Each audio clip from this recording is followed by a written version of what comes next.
Hey guys, Nurse Alyssa here. Today we're going to be going over Combiderm Non Adhesive dressing. But first, if you could hit a like and subscribe, it would be greatly appreciated. So let's get started. So Combiderm is a non-adhesive absorbent pad dressing. So how we're going to prepare the wound for the Combiderm to be applied is you're going to irrigate the wound with normal saline and make sure that you irrigate the peri-wound as well. And then once all the debris is gone from the wound and peri-wound, you're going to dry off the peri-wound. We're going to use this dressing with wounds for small to moderate amounts of exudate. You can use it with higher amounts of exudate. You just want to use it as a secondary dressing with a hydrofoam or some kind of dressing underneath it to absorb exudate also. We are not going to use this dressing if the wound is clinically infected. If it's being treated, that's perfectly fine. You can use it, but if it is untreated, you do not want to use this dressing.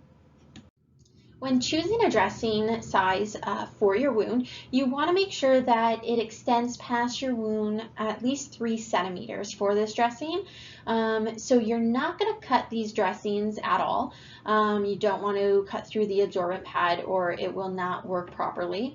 So just make sure that you have that 3 centimeter overlap onto the peri-wound. This can be used as a primary or secondary dressing. So for wounds that are very heavily exudating, you can use with a hydrofiber just to extend the wear time, and you want to make sure that you secure this with either cling or tape. So to remove this dressing, you're going to remove the tape and lift up on the dressing very carefully. If it is sticking, just make sure that you flush it with some saline and it will gently remove. The frequency of the dressing change, you want to make sure that you're changing it at least every 7 days, but depending on the amount of exudate, you will be changing this a lot sooner. Normal dressing changes are about 2 to 3 days.